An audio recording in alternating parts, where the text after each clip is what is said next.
clean sheet နိုင်ပွဲနဲ့အတူထိပ်ဆုံးကနေရမယ့်အပြတ်သားနဲ့ရက်တည်နေတဲ့ Arsenal Red Not Empire ပေးရနေကဏ္ဍတွေကိုကြိုဆိုပါတယ်ဒီနေ့ကျွန်တော်ပြောပြပေးခြင်းတဲ့အကြောင်းအရာကတော့ကျွန်တော်မင်းညကကန်သွားတယ် Arsenal နဲ့ Burnley ပွဲပြီးသုံးသက်ချက်လေးပဲဖြစ်တယ်ဒါတခုကျွန်တော်ပြောချင်တာကကျွန်တော်ခံမှန်းထားတဲ့အတိုင်းပဲ Arsenal က Burnley အသင်းကို 2-0 ဆိုတဲ့ရလဒ်နဲ့နိုင်ခဲ့တယ်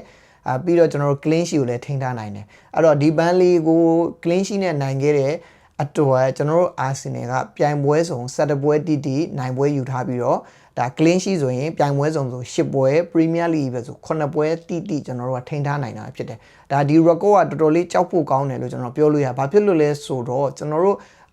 ဒီ Arsenal ကဒီ England Premier League ထူထောင်လာတဲ့နှစ်ပေါင်း140လောက်အတွင်းမှာဘယ်သူမှမလုပ်ခဲ့ဘူးတဲ့ကျွန်တော်တလအတွင်းကန်သမျှပွဲတိုင်းကိုနိုင်ပြီးတော့ပေးကိုလုံးဝမရှိတဲ့ record ကိုထိန်းထားနိုင်တယ်အခုကျွန်တော်တို့မနင်းကကန်တဲ့ပွဲကိုကြည့်ရမယ်ဆိုရင်ကျွန်တော်ခံမှန်းထားသလိုပဲ Arsenal ကပထမပိုင်းမှာ Burnley ကို PPCC နဲ့အနိုင်ရလက်တေချာဖို့ကျွန်တော်ကစားတယ်ဒါအနိုင်ရလက်တေချာသွားတယ်တကူဆိုတော့ပွင့်လင်းပြောအနိုင်ရလက်ဆိုတာမတေချာဘူးပေါ့နော်အဲ့တော့နှစ်ကူရသွားပြီးနောက်ပိုင်းတော့သူတို့ကထိန်းပြီးတော့ကန်သွားတယ်ဘာလို့ကျွန်တော်တို့ကထိန်းကန်ရလဲဆိုတော့ကျွန်တော်မှအကြောင်းပြချက်ရှိရဗျာကျွန်တော်တို့ Arsenal ကလက်ရှိဒါခံစစ်အကောင်းဆုံးကမ္ဘာမှာเนาะကမ္ဘာဒီ Europe ဒီ league အကုန်လုံးမှာကျွန်တော်တို့ Arsenal ကခံစစ်အကောင်းဆုံးထဲမှာပါတယ် Premier League တွေမှာမဟုတ်ဘူးအဲ့တော့ကျွန်တော်တို့ကဒီခံစစ်အကောင်းဆုံးဆိုတာကလည်း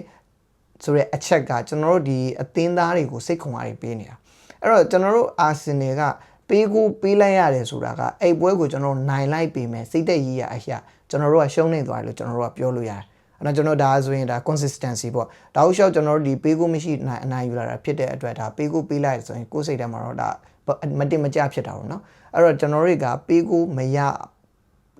အောင်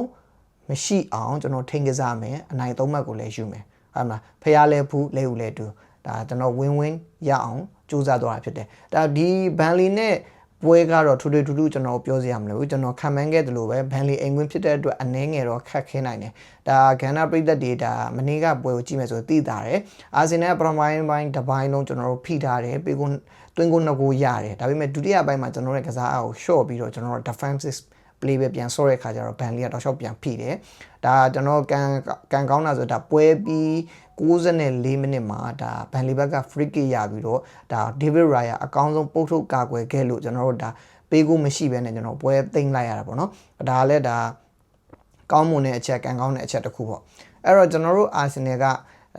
ဒီနိုင်ပွဲတွေတောက်လျှောက်ရနေတယ် clean sheet တွေတောက်လျှောက်ရနေတာဆိုတော့စိတ်သက်ခွန်အားတွေထိတ်ဆုံးမှရှိနေပြီးတော့ကျွန်တော်တို့ဒီနောက်တစ်ပတ်ဒါကန်မဲ့ Sunderland နဲ့ပွဲမှာလည်းအခုလို clean sheet ထိန်းနိုင်ပါစေလို့ကျွန်တော်ကတော့မျှော်လင့်ပါတယ်ကန္နာပရိသတ်တွေအားလုံးကျေးဇူးအများကြီးတင်ပါတယ်